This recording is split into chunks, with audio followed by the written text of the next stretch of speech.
Hello everyone, my name is Estefani Rios and I have a question for you. Have you ever been cheated on? Have you cheated on someone else? Yes? No? Well, if you ever wondered why such infidelity occurs, take a look at literature. Literature is about the nature of identity and the representation of characters as keys to figuring out what it means to be human.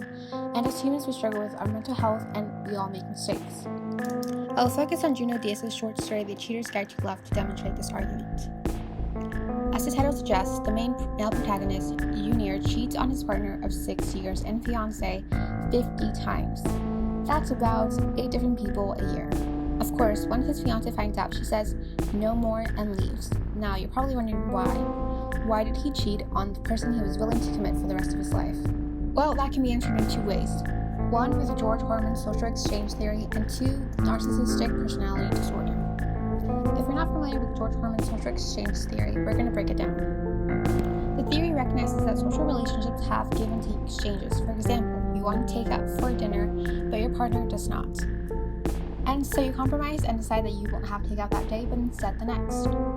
However, the theory states that for a relationship to continue, we weigh out the benefits and costs of continuing that relationship. In speaking about this theory, the word benefit is recognized as a partner's positive attributes, and the word cost is recognized as more negative attributes of a partner. As vain as it may sound, the theory establishes that as humans, we want a partner with high benefits and little cost. Or in other words, we want a person with a lot of appealing traits and little flaws. And there's a good equation to fully illustrate this theory. The probability of a relationship to continue is equal to the benefits minus the cost of that relationship. When the benefits are greater than the cost, the probability of that relationship to continue will increase. However, when the costs are greater than the benefits, then the probability of that relationship to continue decreases. The theory also examines expectations and alternatives. When a person enters any type of relationship, they tend to have a baseline for what they're looking for. If a person's last relationship was with a very caring and affectionate partner, when they begin dating again, they're looking for that same type of partner. If that new relationship isn't what they expect it to be in terms of level of affection, then the costs outweigh the benefits and they might try to move on. And I say might as we also have to take into consideration alternatives, which makes the process of terminating any relationship anything but automatic. To begin to recognize the costs and benefits associated with a partner, you explore your options. This stage of looking at options is called alternative analyzing, which is, quote, a process that weighs costs and benefits against a person's comparison or expectation levels, end quote, according to the Tulane School of Social Work. When a person doesn't match your expectations and you begin to look for an alternative, you might find out that all the fish in the sea aren't all that better than the current relationship. At this point, a person may go back and reevaluate the costs and benefits of the relationship with the new comparison levels. In the case of the short story, Junior's sexual desires and infidelity proved to be the breaking point of the relationship. When looking at the partnership, Junior saw that the cost of being in his committed relationship heavily outweighed the benefits.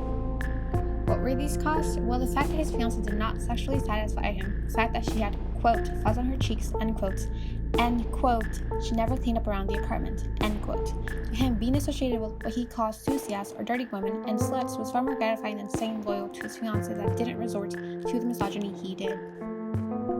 His fiancée made her expectations and boundaries clear in the beginning by stating that she wouldn't stay if he cheated, and even threatening to, quote, put a machete in him, end quote, if he did. After she found out about Junior's infidelity, she stuck around for several months and began the alternative analyzing period where she looked at the costs and benefits of the relationship and expectations. She ultimately decided that A, Junior's costs outweighed his benefits, and B, that he did not meet her expectations. We've looked at the social exchange theory. Now let's talk about Junior's narcissistic personality disorder, which is the main reason why he ended up cheating and continued his womanizer ways. Today, the word narcissist is thrown around a lot.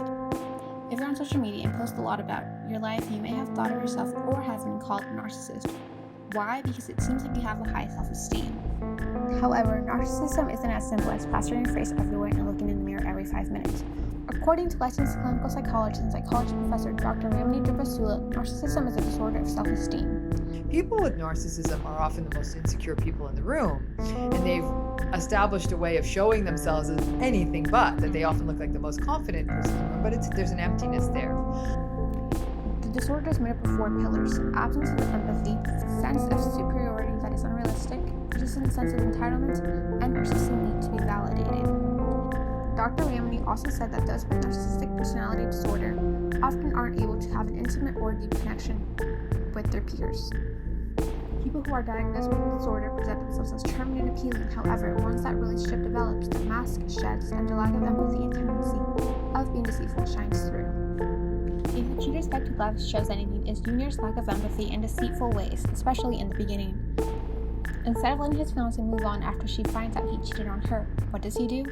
Well, he sends her letters, changes his phone number, abandons his conquest, he claims to be a sex addict, blames his parents and the patriarchy. The list is endless. He tells he's, quote, so sorry, end quote, yet his 50 conquests say otherwise.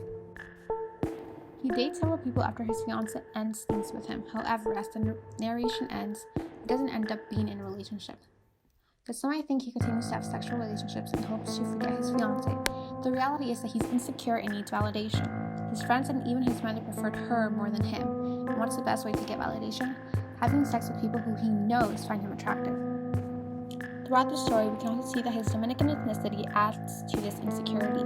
He sleeps with a law student, but eventually the relationship ends within a month. Junior makes a point to mention that she left him for a classmate that's lighter in skin tone and taller than him. The sense of entitlement and superiority Junior holds is also due to his narcissistic personality disorder.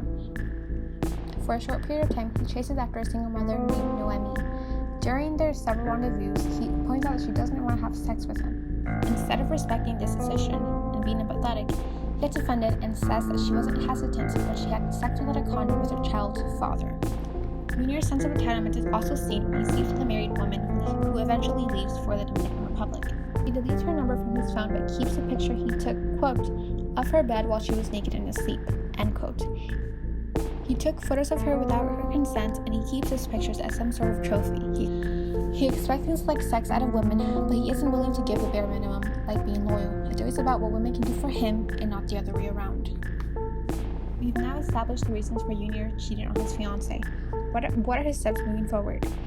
At the end, around 5 years after the breakup, there's a significant change in Junior's attitude. He reads the emails and looks at the pictures presented to him when his fiancée finds out about his infidelity and realizes in his own words, quote, the depths of his mendacity, end quote. At that point, he recognizes that she did the right thing by leaving him. Moving forward, Junior should give himself closure on that part of his life by truly apologizing to his ex-fiancée. He should also distance himself from his friend Elvis, as his tendencies to cheat are also likely to influence him as he tries to move forward. He should also visit a therapist in order to work on his narcissistic personality disorder. Literature is about the nature of identity and the representation of characters as keys to figuring out what it means to be human. Cheating occurred and that caused Junior to lose his long-term partner. However, through analyzing the social exchange theory and his narcissistic personality disorder, as well as their manifestations in the story, we were able to find out the root of Junior's mistakes and the reasoning behind those mistakes.